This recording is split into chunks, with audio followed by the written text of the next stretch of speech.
30 আগষ্টত 4টা বজালৈকে আমাৰ ঘৰতে আছিলে। ঘৰৰ পৰা ওলাই যোৱাৰ পিছত আমি সেইদিনাখন ৰাতি বিচাৰ খোঁচা কৰিছোঁ। আমি গম নাপালোঁ আচলতে ক'লৈ আহিলে। পিছদিনাখনি আমি 31 তাৰিখে ৰাতি 9টা বজাত গম পাইছোঁ যে সোপা ধৰাৰ সন্দেহত জোনাইৰে বৈকুণ্ঠপুৰ চাৰিআলি বুলি কোৱা জেগাডোখৰত মানে কেইজনমান দুষ্কৃতিকাৰীয়ে, বহু সংখ্যক দুষ্কৃতিকাৰী বুলি আমি ভিডিঅ' যোগে দেখিবলৈ পাইছোঁ। আপোনাৰ দুষ্কৃতিকাৰীয়ে তেওঁক নিৰ্মমভাৱে প্ৰহাৰ কৰি মৃত্যুমুখলৈ ঠেলি দিলে। মানুহজন আচলতে তেওঁ মানসিক বিকাৰগ্ৰস্ত আছিলে। তেওঁ মেণ্টেলি অলপ বেয়া আছিলে। তেওঁ অলৰেডি তেজপুৰত চিকিৎসা গ্ৰহণ কৰি আছিলে। আজি 1 মাহৰ আগতেও তেওঁক তেজপুৰৰ পৰা অনা হৈছিলে আচলতে, আৰু 15 বছৰ আগৰ পৰাই তেওঁক চিকিৎসা কৰিয়ে থকা হৈছিলে।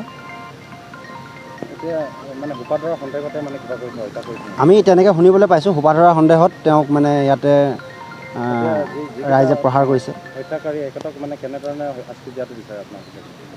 নহয়, আমিতো চাওক, এতিয়া তেওঁ এজন মানসিক বিকাৰগ্ৰস্ত মানুহক এতিয়াতো আপোনালোকে সাধাৰণ মানুহে দেখিলেই চিনি পায়, নহয় জানো?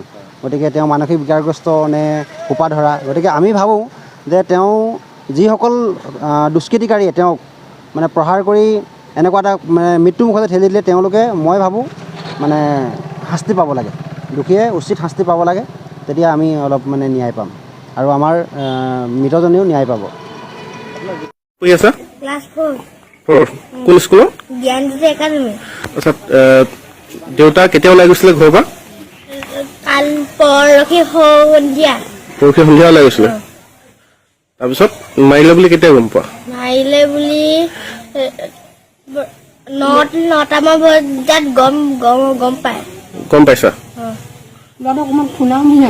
এতিয়া কি ক'বা তুমি? যোনে মোৰ পাপা মাৰিছে, মাৰিব নালাগিছিলে, পুলিচৰ হাতত চৰঞ্জাই দিব লাগিছিলে।